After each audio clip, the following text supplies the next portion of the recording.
Our speaker for today is Dr. Cameron Matthews. Dr. Matthews is the Deputy Undersecretary for Health for Community Care Veterans Health Administration. I've included her full bio with the downloadable files in the chat box. We are also joined by Charlotte McGrath and Savannah Lacoste. Charlotte is with the National Office of Community Care. She assists community providers in serving veterans by being a resource and educator as a regional provider experience manager.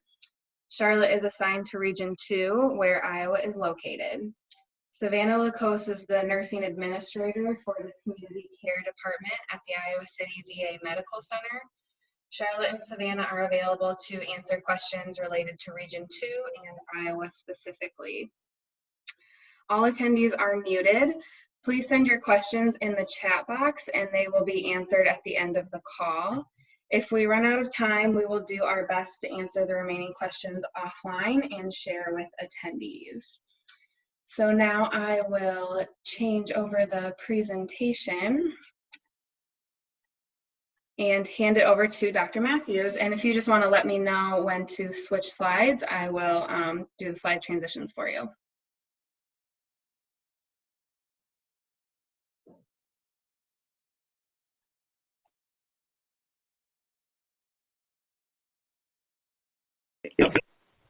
Can you hear me? Yes, I can hear you. Okay, good. Oh, all right. I think I was muted in a couple places. There we go. I'm here. All right. Thanks so much, Emily. And thank you, everybody, for joining. Definitely always excited to talk to PCAs around the country. A little bit of my background, I've been at VA now since 2016. My prior role was actually as Chief Medical Officer of an FQHC in Chicago, and I served on multiple committees with NAC and still really enjoy going to the expo every year and to the Policy and Issues Forum here in DC. Would love to meet some of you in person at some of those upcoming meetings, but I truly value the FQHC experience, not only as a provider. I still continue to see patients and love doing so in Chicago, but also just as an administrator. I value our world here in community health. So look to you guys as real partners for VA and in how we also have a significant mission in how we approach healthcare as well too. So feel free definitely to ask questions, but I'm going to just jump into it. We've got a handful of slides here. It's a bit of a complicated world here in VA, and there's a lot that I've had to even simplify in my own mind about how we look at healthcare and this thing called community care. But I'm going to go into it and define it a little bit. If you just jump to slide 2, we're also going to talk about some of the changes that occurred due to this thing called the Mission Act. And in fact, I know that's kind of the focus of this talk. But I'll try to give you a comparison just so that you can start to distinguish between what VA's community care program was previously versus now in the future state. And I'll talk about our new contract structure as well too, the community care network. On slide 3, I just did want to distinguish. I know I was also a little new to this federal world, especially kind of military and VA culture. So I did want to distinguish just through a little quick look here what VA is versus the Department of Defense. Some of you may not be as familiar, but they obviously do take care of the beneficiaries of the military health system, which are those who are currently in uniform, but they also take care of families and retirees. They have medical treatment facilities, about 57 of them in this country, but they run a program called TRICARE. So some of you may be working with TRICARE. That is through DOD, a completely different government agency, of course, a sister agency, and of course, our beneficiaries cross over once they transition out of service. But that in and of itself is a totally separate program and one I won't really be talking about today. We have built our program called Community Care, though, very much in line with how TRICARE is. They're on version 5. We're essentially on version 2. So over the years, we have benefited from their changes over the year, which is great on our part. But of course, VA takes care of those who previously served and have since separated. from service, both in our facilities, more than 1,500 of them nationwide, some definitely there in Iowa, but also through this community care program, which we're going to talk about today. Overall, you can see both agencies have pretty large budgets. As a whole, VHA spends just under $80 billion in this very large, in fact, the largest healthcare system in the world. About $14 billion or so of that care goes to care that we purchase in the community. So just to give you a sense of ratio there. So let's jump to slide 4. It's worth acknowledging that this isn't a new concept whatsoever. We have been purchasing care in the community since the 40s through a range of different programs here, all congressionally created. We've partnered, obviously, with our DoD sister agency, with Indian Health Service and Tribal Health Services, and then there's been these discrete projects. It all kind of culminated in the Veterans Choice Program, though, in 2014. You guys might have heard of that throughout the media. There was what we call the crisis in Phoenix, where there were some significant wait times, and unfortunately, it was found that some veterans had died while waiting for care because they otherwise didn't necessarily have access to timely services within the VA, or they weren't being referred to the community. So in reaction to that crisis, Congress gave us the Veterans Choice Program and set up some eligibility criteria. So that's the one real differentiating piece between us, Medicare, and TRICARE, is that in VA, community care has a separate requirement before sending a veteran into the community, and that is eligibility for the community. And I'm going to go into that, but it is not open-ended access to the network. They have to be deemed eligible. First, that the care is clinically necessary, but that second, they meet an eligibility criteria to be referred to the community. Otherwise, they must remain in our system. It's a bit more of an ACO model, but through discrete, even regulatory rules. That being said, all of these programs existed over time and have existed and have gotten to the point of some confusion, clearly, for you in the community, for partners across the country, because they've all remained distinct. They run separately. They even have separate colors of money. Choice came with its own choice fund, and it was very confusing. So in 2015, we submitted a plan of how we're actually going to consolidate all this together, and it was finally done in 2019 with the Mission Act program, and that legislation passed in 2018, but we finally implemented it this past June 6th. And we are ecstatic with the improvements that we've been able to bring to the program, the efficiencies that we've been able to introduce to VA staff as they've interacted with the program. And then, of course, separate from Mission Act are these new contracts. Under the Choice Program, we did have contracts with third-party administrators named TriWest and HealthNet. Under Community Care Network, we have awarded, again, one region to TriWest, but another to Optum. And actually, if you flip to slide 5, it shows you the geographic range. There in Iowa, you guys will be working with Optum Public Sector Solutions. We're very proud to be working with a global player. Optum, of course, is part of the United Health family. And we are excited to bring that network to really expand the capacity of access for veterans in the community. But these contracts differ quite significantly. It's not just the building of a network and the paying of claims. Under the Choice contract, we had a lot of interaction between the third-party administrators and the veterans on one hand, and then you as providers, our partners in the community, on the other. The third-party administrators were actually expected to really insert themselves in that conversation of coordinating the care, even scheduling the care. We've backed away with that with this new network, where VA instead will be doing all the veteran-facing services, meaning we'll be scheduling the care, coordinating the care, answering the phone calls of those veterans, so that it can be as more veteran-centric as possible, that the customer service we can definitely secure. As far as providers, for you in the community, you will be communicating with Optum. They have an increased set of requirements for customer service, because unfortunately that was not in place with our Choice contracts, and it was a huge dissatisfaction for you as our partners in the community. So we definitely changed that with these new vehicles. Hey, Gina, I didn't realize you were on here. You have a question are there other vehicles in addition to CCN? How can our health centers get paid for urgent care visits for VA patients? Phenomenal question, and I do have a couple slides on urgent care. Urgent care, by legislation, can only be purchased through our network, so it does have to go through CCN. There are not other contracting vehicles where you can offer urgent care visits, so you do have to contract with Optum in order to offer urgent care visits to veterans. And I'll go into the urgent care benefit a little bit more. Thanks so much, Gina, for that. Flipping to slide 6,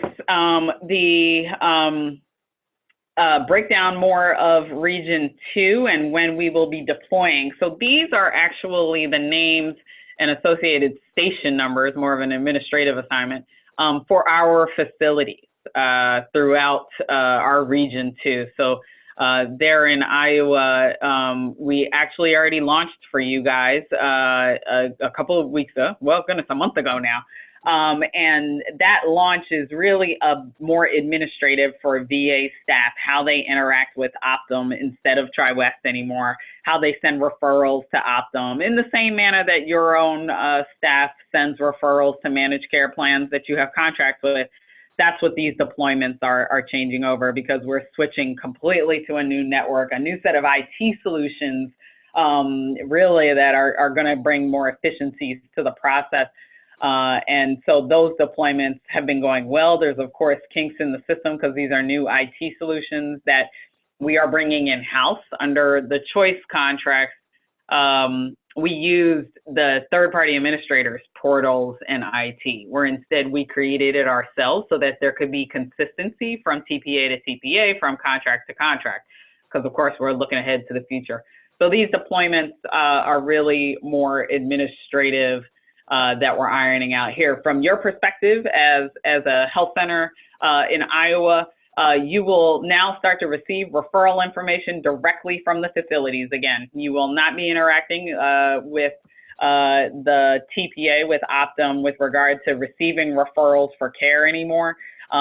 You will just be expected to submit your billing claims to Optum. That's the biggest difference. And of course, contract with them. And if you haven't already, the prior slide gave you a website and an email address on how to enroll with Optum. But otherwise, your communication about veterans, about care coordination, about appointments will all go directly with the facility. We really think this model is more appropriate because, again, the insertion of the TPA between our community partners and the VA facilities just led to a lot of headache. It just wasn't necessary. It was a decision that was made when Choice started, but thankfully we've moved past.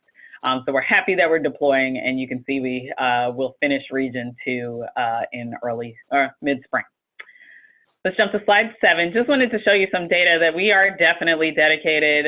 Gina, you're on the phone here. You have been really tantamount to how we've partnered with HRSA and FQHCs around the country.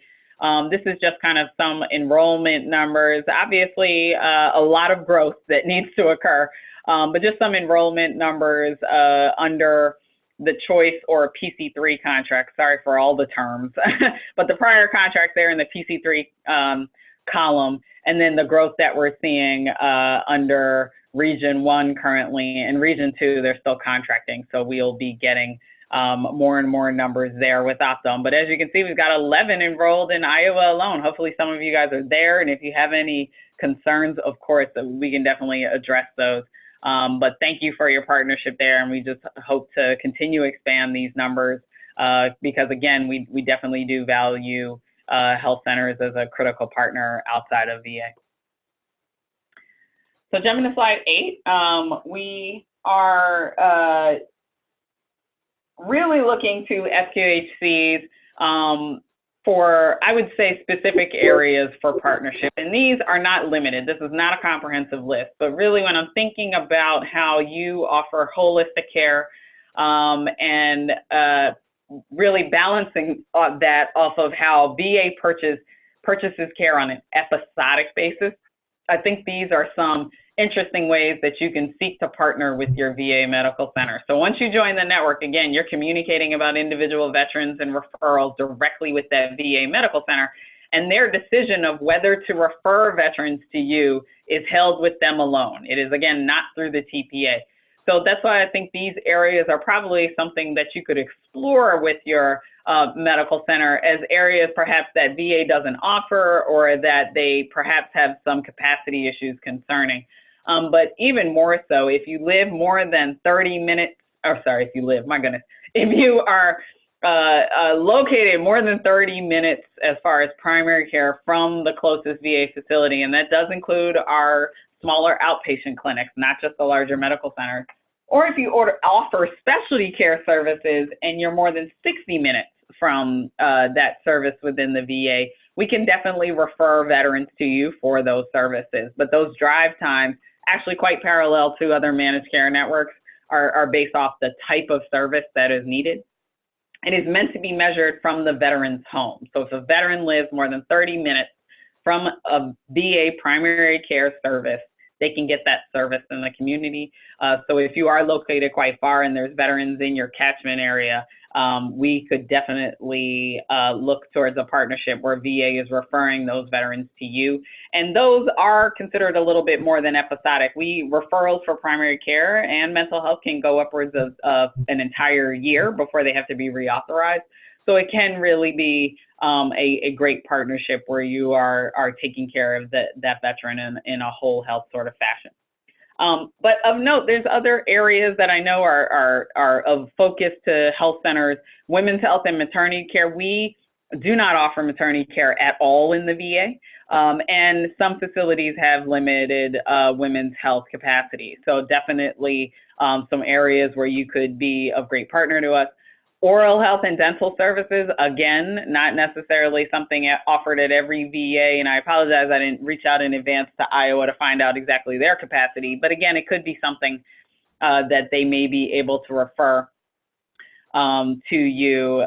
Dental services, however, all veterans are not eligible for dental coverage. It's a very limited population, so we would, of course, need to make sure that those veterans are being referred appropriately, and VA staff, of course, would handle that.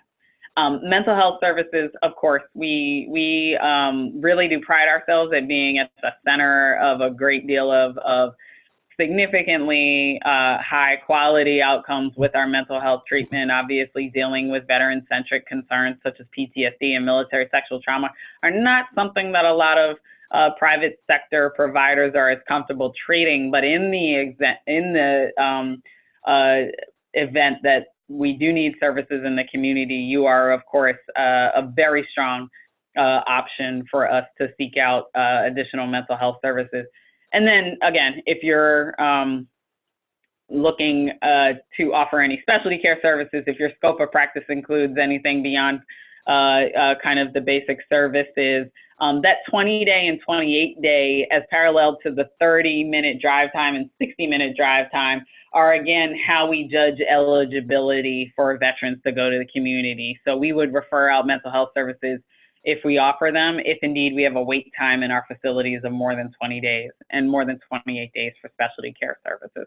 So that's just highlighting some areas. There could be more. Of course, you guys offer vision services, I'm sorry, I'm blanking on the other one that I was about to say. Really anything that VA either does not have, or we otherwise have a wait time or a drive time concern that we can't get that veteran in within a specific geography or wait time, that would be a great partnership. So I really emphasize that partnership because, again, the referrals are coming from the health center. It's not something that I can enforce here in central office. It's something through partnership with the community care office there at the facilities.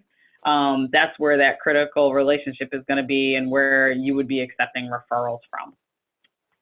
Let me turn towards the questions. Emily asked, if the 11 providers enrolled FQHCs or any provider. No, that list on slide 7 was just FQHCs. We have hundreds of other providers enrolled currently with Optum. The next question, I was told in another meeting that veterans eligible for specialty care could be asked to travel up to 180 minutes for care in the community.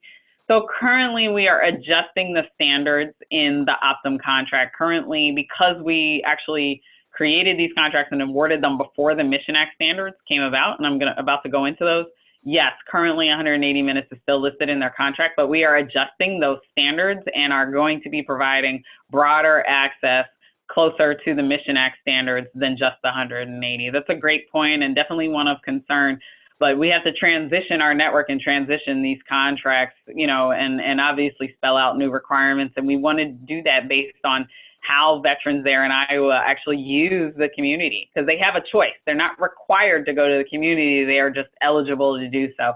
So we'll be working with Optum to expand the network so that they aren't traveling that 180 minutes. But currently, yes, that's the number that reads in their contract, but we'll be expanding as we move forward. Can a veteran self-refer to an FQHC, or can referrals only come from the VA? Yes, as with other kind of HMO sort of managed care systems, a referral can only come from the VA, but a veteran can essentially designate and list as a preference that that is where they want to be seen. So if indeed you're seeing some veterans and maybe they just start enrollment or enrolled and aren't otherwise using VA services, you can have them ask the community care staff in the facility to refer them to your facility. That is totally well within the veterans, actually the expectations that we coordinate that care based on veteran desire. So that's why we need you in the network, because we can only refer to those providers in our network. So please, again, join us and join a partnership with Optum. But yes, it's not a self-referral, but just because the referral does have to be placed by the VA, but we do act on preference, so they can choose to come to you. Great questions. All right, let's jump to 9. And now I'm going to get in kind of the nitty-gritty of the Mission Act.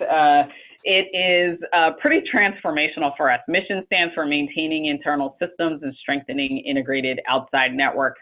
The focus really for the majority of this calendar year has been that it's been the transformation of the community care program, but really the Mission Act was much larger than community care. Community care was just the first set of changes where we consolidated our programs, like I discussed earlier. But there are other changes. This newer caregiver program, which is really quite unprecedented throughout the rest of healthcare industry, where we really do fund and support and provide resources to family members or other designated individuals who are caregivers, and even provide stipends to those caregivers in the entire effort, obviously, of keeping veterans out of inpatient emergency rooms, keeping them well. And that caregiver program is unlike, again, any other program in the country. So we are expanding that. It is currently only for Iraq and Afghanistan, actually, yeah, post 9/11 veterans, and we'll be expanding that in the year or two to come. So that is under the Mission Act, and there's a lot of change and interest there.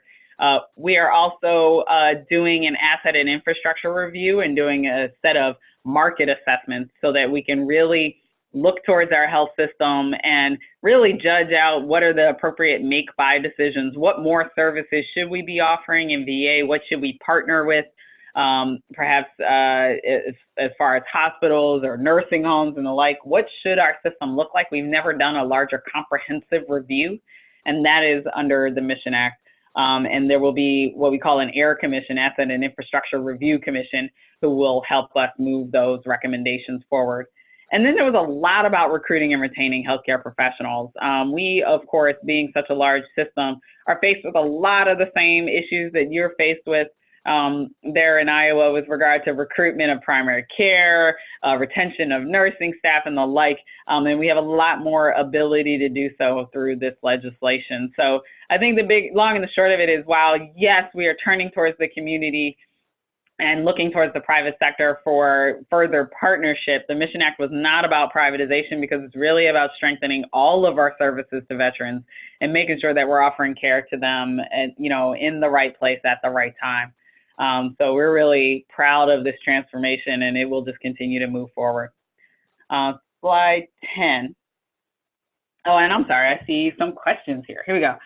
As CBOCs continue to be built in locations where veterans are receiving care in the community, how do you anticipate this affecting the veteran experience as it relates to missions? So yes, actually, as we have additional CBOCs, that will change their eligibility, because drive time eligibility is based off of if a service is available by VA. So if a CBOC is created in the community and primary care services are started there, veterans within that 30-minute drive time of that CBOC would no longer be eligible for primary care in the community because VA is offering it within a 30-minute drive time of their facility. Same going for any, of 30-minute drive time of their home address, I apologize. Same going for any other specialty services, optometry or the like that are offered in that CBOC as well. So yes, the changing face of our health system will adjust eligibility over time. And that's, again, something that the market assessments are looking to right size to make sure that we're actually building those facilities in the right locations to be able to treat larger number of veterans. Next question, will we have to bill the claims with the authorization referral number in order for payment? Yes, you are. That is required, and we will start to reject claims without authorization numbers in the future. We have not taken that kind of draconian stance yet because we're still really functioning. I'm sure many of you have authorizations from kind of our older model where we were issuing them without numbers. But in the near future, we will take the stance that a referral number is expected or we will deny the claim. Lastly, how are you letting our local veterans know about this option? I'm not sure which option you're referring to. If you're talking about FQHCs, the expectation really is that at a local level, the facilities are expected to discuss options with veterans. We also have plenty of handouts and information through our va.gov website, and we share information broadly through newsletters and other websites. So of course, from a central office standpoint, it's a little difficult to direct them to individual provider partners such as yourselves, but we definitely do share not only FQHCs, but also tribal health programs and Indian Health Service. We have a large and important Native veteran population that we like to make sure that they use services, from their own tribes or in their own locales. So we definitely share these options through different print and electronic means, but the facilities themselves are also expected to share that information. Great. Next question, where does the referral number need to be on the claim and can it be handwritten? I am going to have to take that one for the record, meaning to get you that answer back. I don't know that there's an exact requirement. All of your claims look different of where it's supposed to be. If there's an authorization slot, that would make sense. At this point, we're still accepting handwritten claims, but we actually prefer wholeheartedly that you start to submit your claims to us electronically. You can definitely do that through the TPA. We also have electronic means for any of your older claims that aren't yet under Optum through our websites, and we can get you that information. But obviously handwritten means manual processing and will take a little bit longer. We do have some OCR function in order to digitize handwritten work, but again, that does mean longer processing times. And I know, of course, everyone's concerned about our pay time. So the better option is really to submit electronically. All right.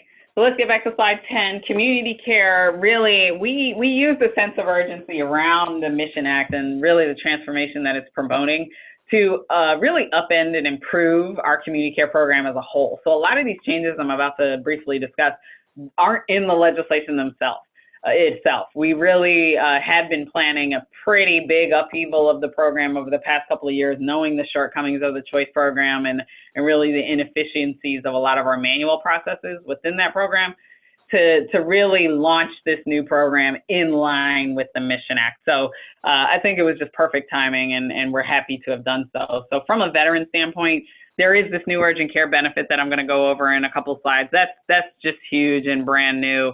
And that we're happy to bring that through, again, our networks.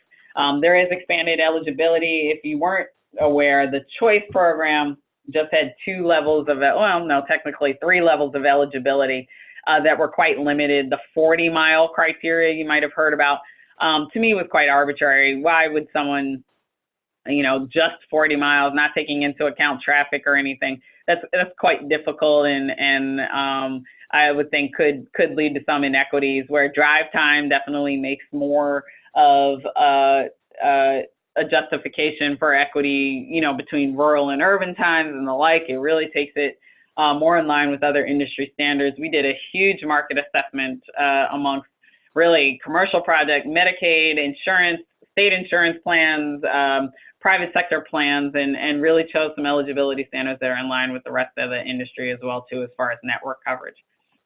But also for veterans, there's more of an opportunity for them to schedule appointments themselves now that VA is taking back a lot of the customer service and care coordination function. And there's more technology through our VA portal called My Healthy Vet for veterans. We're going to be including more of their administrative, even claims information, so veterans have access to that information. Again, getting us really more in line with the way other managed care plans function. For you as providers, under Mission, there were a good number of changes, but also under our new contract. So we will be requiring that you meet credentialing process. Under the Choice program, it was what was called just a certification process to quickly onboard providers. We're really looking for a more industry standard process like you have to undergo for other managed care providers again, but that we are looking to assure quality in our network, and credentialing is just the first of many steps to do so. There are new training requirements of being a part of our network as required by legislation, by the Mission Act. So you will be required, each individual provider who actually is able to prescribe controlled substances will be required to take our opioid safety initiative training. It's about a 20 to 30 minute online module, but that is required. We have made significant progress in decreasing opioid prescriptions amongst veteran populations, and that is the expectation for our network as well. So again, it's a short training and is required for all providers who can prescribe controlled substances. Other training regarding veteran-specific conditions is also in place under the Mission Act, specifically a couple that I mentioned earlier, PTSD, military sexual trauma, and then traumatic brain injury. We have new training modules online, all available with CME and for free of charge. The expectation is that we would like you to take this training. It is not yet required. But you would be listed as having completed the training and listed as a preferred provider in our new online provider directory if you complete that training. And those are only expected, honestly, of those providers who'd be treating those conditions. So not primary care, but mental health, neurology, neurosurgery in our health systems and the like.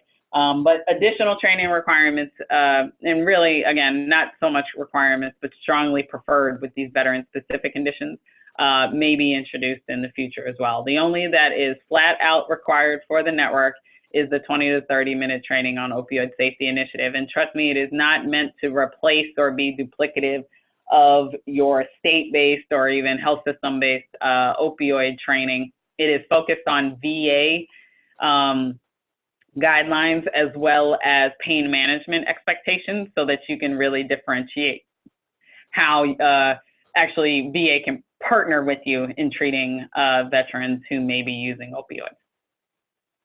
I personally did a lot of pain management. I'm also a buprenorphine prescriber myself, and many of you have been doing that. Yes, indeed.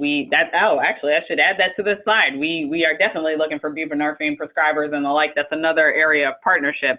But when it comes to a lot of communities, there's not a lot of pain management beyond kind of procedurally based there's not a lot of chronic pain treatment out there in a lot of communities, and VA offers a significant amount of that. So really the point of this required training is to let you know when it's maybe appropriate to refer back to the VA, because we have a lot of services that are not available in the community. And so therefore, because those services are available in the VA, you do not need to prescribe opioids. We want to manage their pain through other modalities. So that's really the goal of the Opioid Safety Initiative, and we've been quite successful with that internal to VA.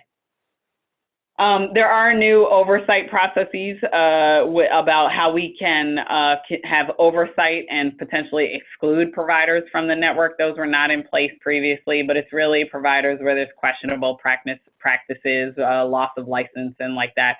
It's just really defining how we can assure quality within our network. And then lastly, we do have a new claims claims submission deadline. We are now in line with CMS of submission within 180 days of date of service. That was never in existence previously. So for VA staff, I also discussed, we have a lot of new IT systems that we've actually even bought off the shelf and that are going to be used to really automate a lot of our processes. So let's jump to slide 11. The eligibility criteria is just something you should be aware of. It's absolutely nothing that you need to be able to calculate or be involved with, because again, the referral must come from the facility, and the facility is doing the eligibility determination. So please take this as just an FYI. You are not expected to document this. You are not expected to have any sort of reference to this in your medical documentation. If you receive a referral from the VA, that veteran is eligible. But just so that you're aware, again, the access standards with regard to drive times and wait times there on the right side are defined by regulation, and so therefore not all veterans would be eligible by those standards. But otherwise, if you're, there are states where we don't have a full service VA medical facility, and actually there's only 3, Alaska, Hawaii, and New Hampshire. All of their veterans are eligible for the community. If there's a service that we just don't offer, and that's mainly maternity care and IVF treatment, all of those veterans are eligible for the community. And IVF is, of course, there's specific eligibility for veterans to get those services, and it has to be based off of reasons for infertility do have to be service connected. And we can definitely go into service connection if you guys don't necessarily have information on that. It's basically the concept that illness or injury has to be based off the service of that veteran, and it not be something that was created after after they separated from service. But we do have this new eligibility criteria called best medical interest. Is it within the best medical interest of a veteran to be seen in the community? Meaning, do they have a continuity of care relationship? Are they with you for primary care? And it's not about drive time or wait time, but that it is in their best medical interest to continue that relationship. We can now refer that veteran to you. We never had that ability before. So we are very excited about this, particularly from a clinical standpoint, because it allows us to make the best interest for the veteran and it not be these arbitrary standards. Lastly, quality standards. This is starting to come into play in the coming months, but we will start to compare our own quality metrics in VA to that in specific markets. And if there is seen to be some services in the VA that have lesser quality metrics, those services would be open to eligibility community for the VA. So again, completely determined internally. And we can definitely share more information about that. But it's a mix of quality metrics at this point, primary care and specialty and inpatient. All right, jumping to slide 12, something potentially of interest. Again, if you are able to offer urgent care services, and this is not just walk-in necessarily during your normal hours, but we do expect evening and weekend coverage as well too. But if you are able to offer urgent care services, please enroll in our network. This is unauthorized care. You do not need a referral to see a veteran for urgent care benefit. They do have eligibility standards, and the expectation is that you call and confirm your TPA with your TPA, Optum, well, although currently it's TriWest, that the veteran indeed is eligible for urgent care, but it is meant to be for these non-emergent and minor injuries and illness. It is not meant to be for continuity of care. And there are co-payments that VA charges the veteran after the fact. You do not need to collect those. But we're really proud about this benefit. It's definitely expanding access, and definitely we're hoping keeping veterans out of emergency care and just offering them services on a broader scale of access. Question about best medical interest. Sorry, I'm jumping around. Hopefully this isn't confusing. Do you anticipate the best medical interest principle to protect the continuity of care relationship with the local provider should a CBOC be created in the 30-minute drive window? That is a possibility that they could still be deemed best medical interest to continue care, even if there is a CBOC within the 30-minute drive time window, but that would need to be determined by the VA. That is not something that you can determine as a community provider. And of course, the veteran has ultimate input on that. But yes, I mean, that's exactly why it's in play. It doesn't matter where VA is, it's within the best medical interest that that veteran continue care with the provider. All right, next slide, a little more information on urgent care. This is the first time we actually included a prescription benefit. Under the current TriWest network, which is of course nationwide, prescriptions for urgent care can only be filled when they're written by an urgent care provider in our network. Veterans can't otherwise take other prescriptions to the pharmacy. So if we're filling something that's not attached to that urgent care visit, it will be denied.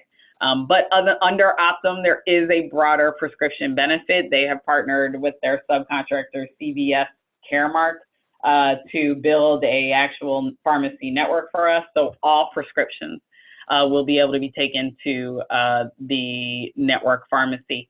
However, they are meant to be on no more than 14-day supply. All chronic and longer-term medications, even refills, are expected to be sent back to the VA through our mail order prescription system, very similar to other managed care processes as well.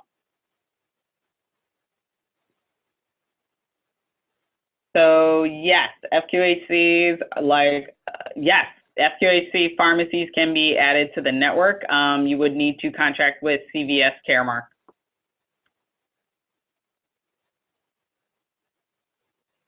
All right, next slide.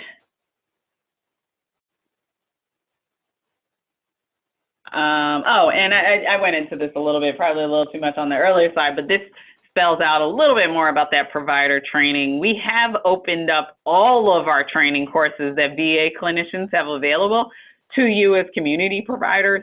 They are all free and they all come with CME, but it's really in an effort to try to share our information, particularly to veteran care, with the larger community as a whole. So all of those are now available, and that was a requirement under the Mission Act. But then those couple of required pieces, particularly to the Opioid Safety Initiative, and then veteran-specific care, those are also available on our TRAIN website. That website is there, train.missionact.org. Those are available, again, available with CME. And of course, that Opioid Safety Initiative one is required for any opioid prescribing provider, controlled substance prescribing provider, within 180 days of enrolling in our network.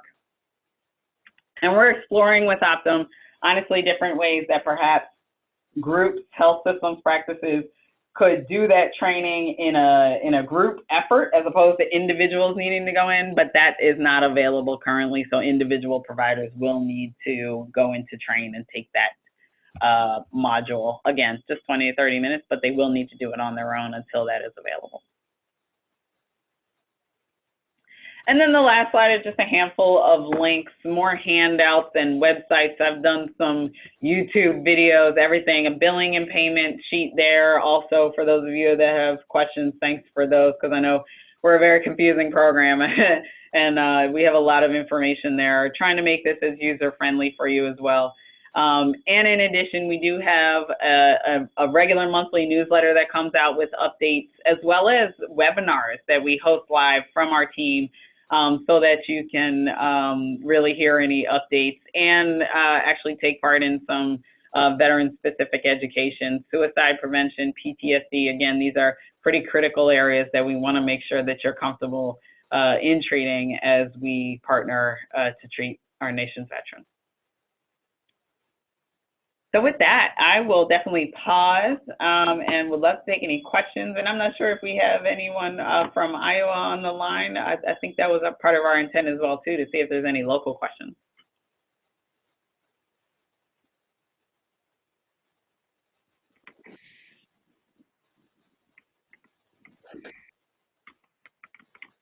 Thank you, Dr. Matthews. And yeah, if there are any additional questions, and thank you for answering them throughout the presentation. But if there are any additional questions, we definitely have time. And if there's anything that Charlotte or Savannah wanted to add, you're welcome to as well.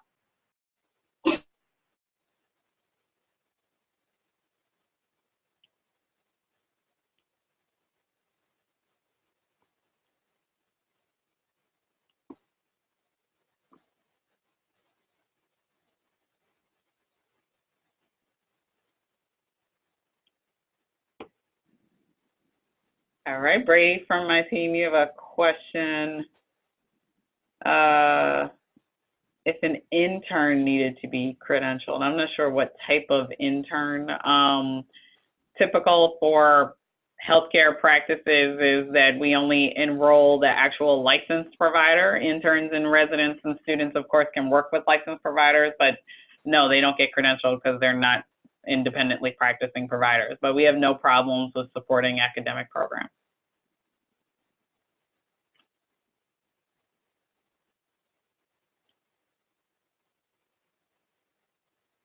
All right.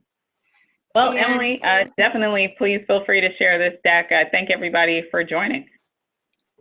great, thank you. And it looks like Charlotte and Savannah both put their email addresses in the group chat.